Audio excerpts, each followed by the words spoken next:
Shalom Elohim, haleluya, puji nama Tuhan. Semangat pagi Bapak Ibu Saudara yang dikasihi Tuhan kita Yesus Kristus. Jumpa lagi bersama saya Pendeta Samuel Mabuntu dalam Renungan Pagi ke 2510 hari. Renungan pagi ini mengudara.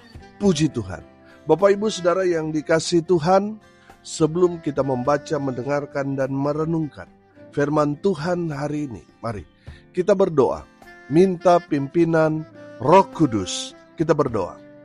Bapa di surga, berbicaralah kepada kami semua. Pakai firman Tuhan ini untuk menegur kami, menasihati kami, meneguhkan iman percaya kami, dan memberkati kami semua. Di dalam nama Tuhan Yesus yang adalah firman Allah yang hidup, kami berdoa. Amin. Haleluya. Bapak Ibu Saudara yang dikasihi Tuhan, bersama dengan saya kita akan belajar Alkitab dari kitab Kejadian sampai kitab Wahyu. Mari buka Alkitab kita. Kisah Para Rasul pasal kedua ayat 1 sampai ayat 13. Di bawah perikop Pentakosta. Demikian firman Tuhan. Ketika tiba hari Pentakosta, semua orang percaya berkumpul di satu tempat. Tiba-tiba turunlah dari langit suatu bunyi seperti tiupan angin keras yang memenuhi seluruh rumah di mana mereka duduk. Dan tampaklah kepada mereka lidah-lidah seperti nyala api yang bertebaran dan hinggap pada mereka masing-masing. Maka penuhlah mereka dengan Roh Kudus. Lalu mereka mulai berkata-kata dalam bahasa-bahasa lain, seperti yang diberikan oleh Roh itu kepada mereka untuk mengatakannya. Waktu itu di Yerusalem diam orang-orang Yahudi yang saleh dari segala bangsa di bawah kolong langit. Ketika turun bunyi itu, berkerumunlah orang banyak. Mereka bingung karena mereka masing-masing mendengar rasul-rasul itu berkata-kata dalam bahasa mereka sendiri.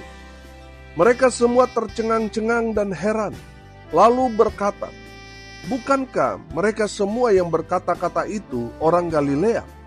Bagaimana mungkin kita masing-masing mendengar mereka berkata-kata dalam bahasa kita sendiri, yaitu bahasa yang kita pakai di negeri asal kita?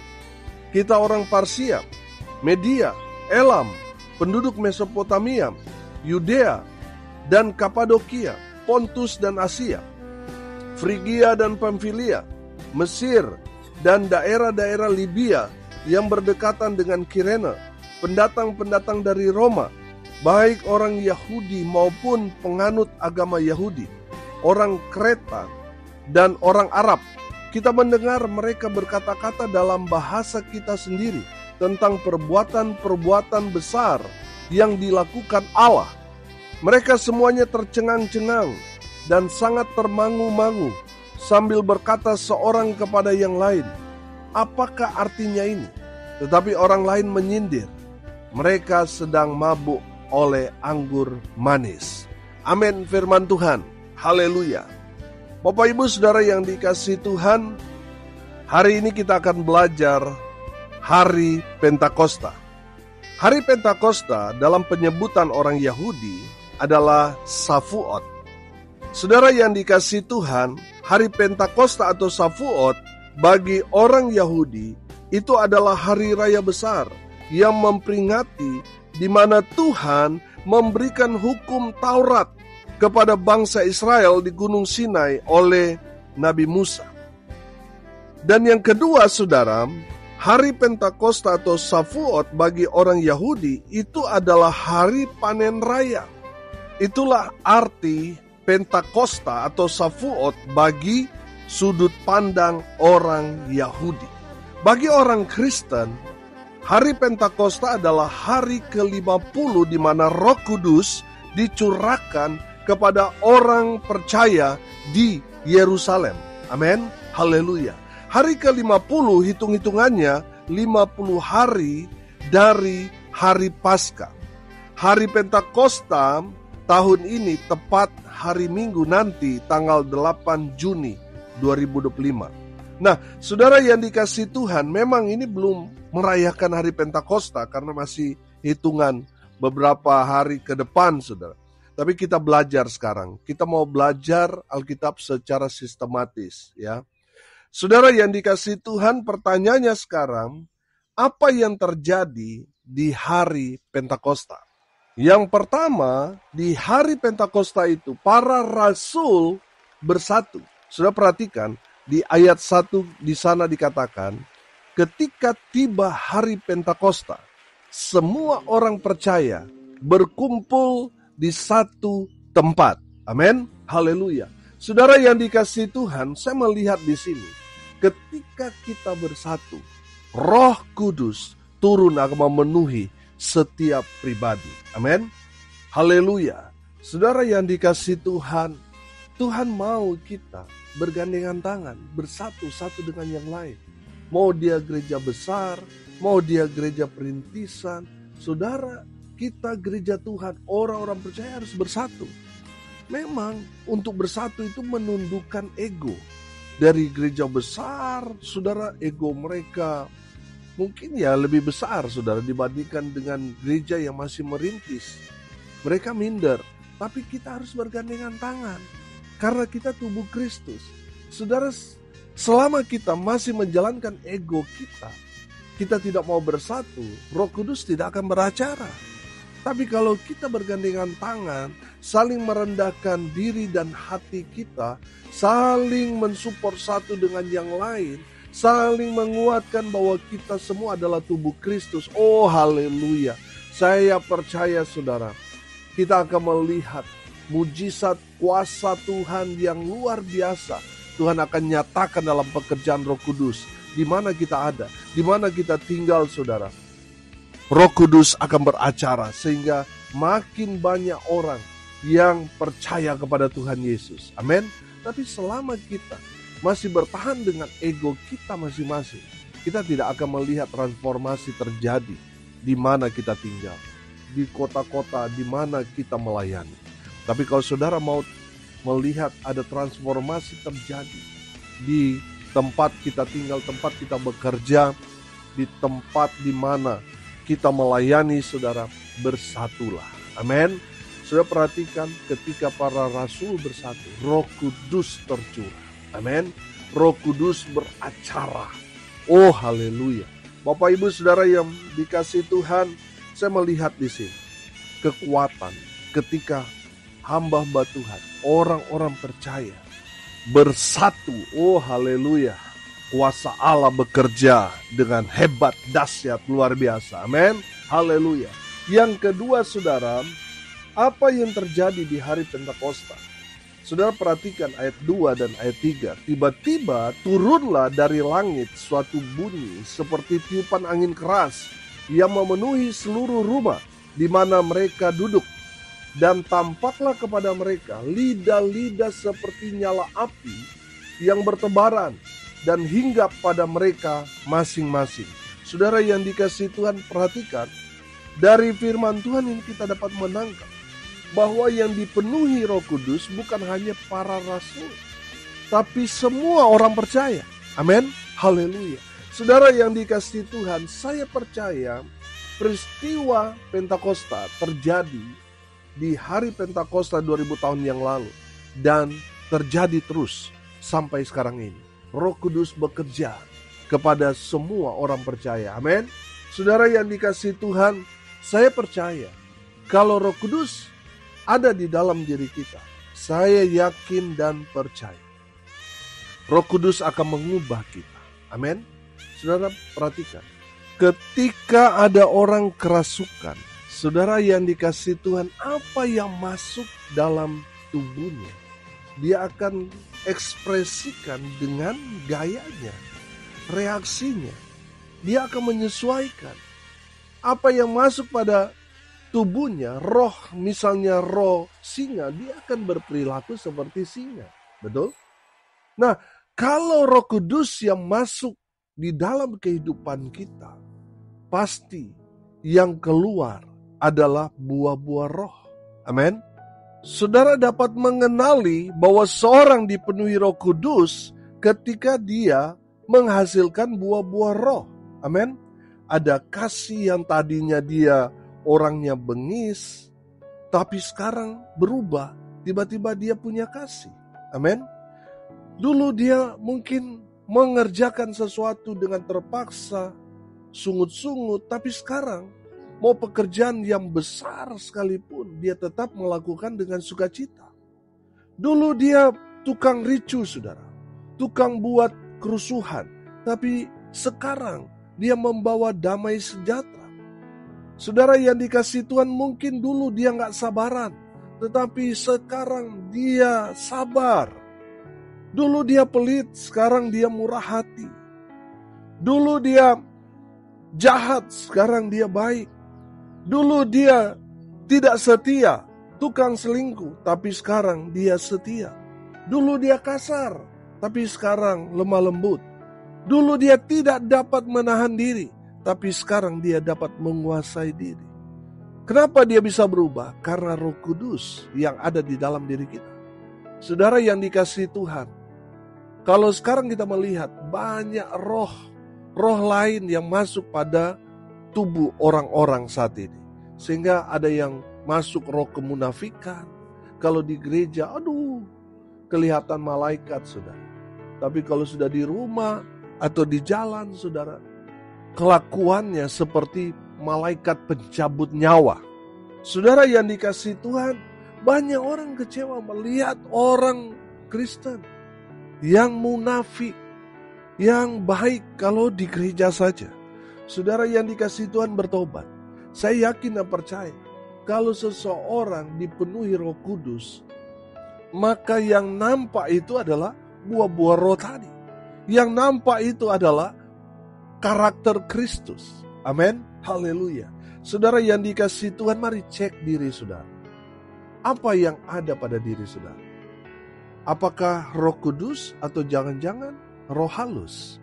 Saudara yang dikasihi Tuhan, saya pastikan saudara dan saya yang ada pada diri kita adalah Roh Kudus. Amin. Sehingga yang kita keluarkan, kita hasilkan adalah buah-buah roh. Amin. Haleluya. Yang ketiga, saudara, apa yang terjadi di hari Pentakosta? Saudara yang dikasihi Tuhan, mereka yang dipenuhi Roh Kudus, di ayat 4 sampai ayat 15 sudah perhatikan. Mereka semua berkata-kata dalam bahasa lain. Saya mau kita belajar, saudara, bahasa yang dimaksudkan di sini adalah bahasa lain. Artinya mereka tidak bisa berbahasa seperti bahasa Parsia, Media, Elam, Arab, dan Asia, dan lain sebagainya. Tapi tiba-tiba pada hari itu mereka bisa. Sehingga orang-orang yang berasal dari Parsia, Media, Elam, dan seterusnya itu, mereka terkagum-kagum, saudara. Karena mereka tahu bahwa orang-orang ini, orang-orang Galilea, tapi kenapa mereka berbahasa bahasa daerah mereka? Saudara yang dikasihi Tuhan, dengar ini baik-baik. Saya yakin dan percaya, maksud dan tujuan Tuhan, di mana para murid, orang-orang percaya pada saat itu, berbahasa lain, itu ada tujuan Tuhan di sana. Amin. Supaya apa? Mereka yang bisa berbahasa Arab, mereka pergi ke Arab. Mereka yang bisa berbahasa India, mereka pergi menginjil ke India. Mereka yang bisa pada saat itu berbahasa Cina, mereka yang harus pergi menginjil Cina. Mereka yang bisa berbahasa Rusia, Jepang, Portugis, Spanyol, mereka yang harus pergi ke sana. Itu maksud Tuhan memberikan bahasa-bahasa lain kepada orang-orang percaya pada saat itu. Amin. Saudara yang dikasihi Tuhan, dan mungkin sudah berkata, Pak Pendeta, bagaimana dengan bahasa roh? Saudara yang dikasihi Tuhan, bahasa roh itu memang bahasa yang tidak seperti biasanya. Kita dapat artikan dalam bahasa lain, saudara. Kalau konteks Kisah Para Rasul pasal 2 ini bukan bahasa roh, bahasa lain. Makanya orang-orang yang mendengar bisa mengerti. Nah, bahasa roh ini tujuannya apa sih?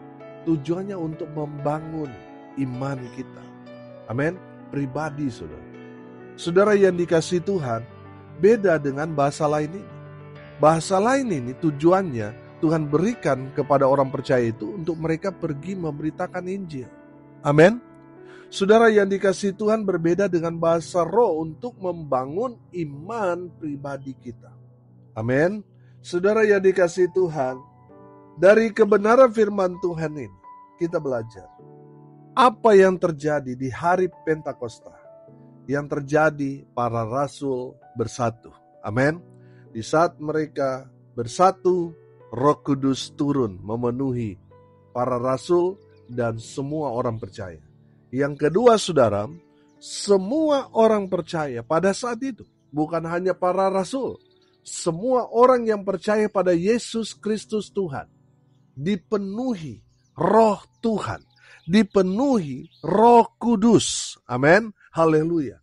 Dan yang ketiga, sudah kita belajar, mereka yang dipenuhi Roh Kudus, mereka berkata-kata dalam bahasa-bahasa lain. Amin.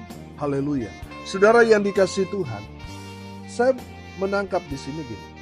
Hari Pentakosta itu kan, bagi orang-orang Yahudi, itu adalah hari pertama hukum Taurat turun yang Tuhan berikan kepada Musa. Musa ajarkan kepada bangsa Israel.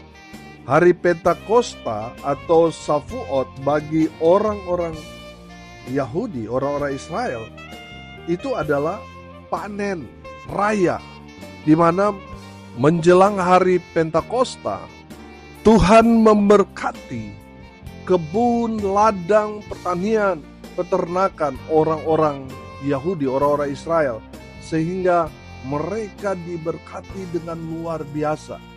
Sebagai ungkapan syukur mereka di hari Pentakosta itu atau Shavuot itu, mereka membawa semua hasil bumi untuk Tuhan. Saudara yang dikasihi Tuhan, saya menangkap di sini, bagi kita orang percaya, hari Pentakosta ini adalah hari di mana Roh Kudus beracara kepada semua orang. Dan saya mau bilang, hari Pentakosta ini sudah seharusnya adalah hari penuaian jiwa-jiwa. Amin. Haleluya. Saudara, saya menangkap di sini tanda-tanda orang yang dipenuhi Roh Kudus, kita dapat mengenali mereka. Tanda-tanda orang dipenuhi Roh Kudus, yang pertama, dia menghasilkan buah-buah roh. Yang kedua, saudara, dia pasti dengan gagah berani menjadi saksi Tuhan. Dengan cara apa? Memberitakan Injil Kerajaan Allah. Saudara yang dikasihi Tuhan, tadi saya bilang, Shavuot atau hari Pentakosta itu hari penuaian. Saya yakin dan percaya, kalau seorang dipenuhi Roh Kudus, dia akan menuai jiwa-jiwa. Amin. Haleluya. Saudara yang dikasihi Tuhan, mari kita semua orang percaya menuai jiwa-jiwa dengan cara apa? Jadi saksi Tuhan. Beritakan Injil Kerajaan Allah kepada semua orang. Saudara yang dikasihi Tuhan, kemarin saya jumpa dengan seorang hamba Tuhan. Saya beri dia satu semangat untuk memberitakan Injil karena dia seorang pendeta. Tapi saudara, dia membantah. Saudara. Dia berkata, saya tidak mau mengandalkan diri sendiri. Saudara, memberitakan Injil itu adalah perintah Tuhan. Beda kalau kita buka usaha, buka pelayanan, kita betul-betul harus menggantungkan diri kita kepada Tuhan. Kalau memberitakan Injil itu sudah menjadi kewajiban kita. Kita harus kerjakan, kita harus lakukan. Amin. Saudara, itu tugas kita. Jangan sampai kita mengerjakan sesuatu yang bukan kehendak Tuhan. Kehendak Tuhan ya kita pergi memberitakan Injil. Itu kehendak Tuhan. Saudara, banyak orang sibuk dengan kesibukan mereka yang belum tentu itu kehendak Tuhan. Saudara, ketika saudara dan saya pergi memberitakan Injil, Tuhan senang. Amin. Haleluya. Saudara, kita bukan hanya omong-omong. Saya sebagai pemimpin juga harus memberitakan Injil. Dan kita buat laporan terus. Tujuannya apa, saudara? Tujuannya untuk memberi semangat kepada majelis, kepada jemaat, ayo kita pergi memberitakan Injil. Saya yakin dan percaya saudara, gereja yang hidup adalah gereja yang memberitakan Injil. Kalau gereja tidak lagi memberitakan Injil, tinggal tunggu waktu. Gereja itu akan tutup. Karena apa? Karena tidak memberitakan Injil. Saudara yang dikasihi Tuhan, saya yakin dan percaya, kalau sudah memberitakan Injil, oh haleluya, sudah akan memenangkan jiwa-jiwa. Amin. Saudara, itu kesaksian kami. Ketika kami memberitakan Injil di luar, saudara, di luar rumah kita beritakan kabar baik, saudara, Tuhan kirim jiwa-jiwa baru. Amin. Orang yang kita injili itu memang kita tidak paksa mereka untuk pergi ke gereja yang dimana kami Tuhan percayakan untuk jadi gembala. Tapi kami melihat ketika kami pergi memberitakan Injil, saudara, dengan orang-orang yang kami jumpai, Tuhan kirim jiwa-jiwa baru di gereja. Amin. Kalau saudara mau memenangkan jiwa, mau menuai jiwa, saudara harus pergi memberitakan Injil kerajaan Allah. Amin. Dan tanda seseorang dipenuhi Roh Kudus, orang itu berani bersaksi, memberitakan Injil, memenangkan jiwa-jiwa. Amin. Mari kita berdoa. Terima kasih Bapa di surga atas kebenaran firman yang sangat memberkati kami. Berkati semua pendengar dimanapun mereka berada. Tuhan memberkati hidup mereka. Rumah tangga mereka diberkati, usaha, pekerjaan, pelayanan mereka diberkati, dibuat beruntung berhasil dalam segala hal. Mereka yang sakit Tuhan sembuhkan, mereka yang lemah Tuhan kuatkan. Tuhan hibur mereka yang saat ini sedang berduka cita. Dan hamba berdoa, biarlah berkat Tuhan turun memenuhi semua pendengar. Bapak Ibu Saudara yang dikasihi Tuhan, arahkanlah hatimu kepada Tuhan dan terimalah berkat dari Tuhan Yesus. Tuhan memberkati engkau dan melindungi engkau. Tuhan menyinari engkau dengan wajah-Nya dan memberi engkau kasih karunia. Tuhan menghadapkan wajah-Nya kepadamu dan memberi engkau damai sejahtera. Di dalam nama Tuhan Yesus, sumber segala berkat. Bapak Ibu Saudara yang percaya, diberkati Tuhan, katakan amin. Puji Tuhan. Bapak Ibu Saudara yang dikasihi Tuhan, kalau saudara merasa diberkati melalui renungan pagi ini, bagikan juga kepada saudara-saudara yang lain, supaya mereka juga diberkati. Karena untuk itulah kita dipanggil, untuk jadi berkat. Salam kasih dari Bali. Saya Pendeta Samuel Mabuntu. Sampai jumpa besok pagi. Tuhan Yesus memberkati kita semua. Haleluya.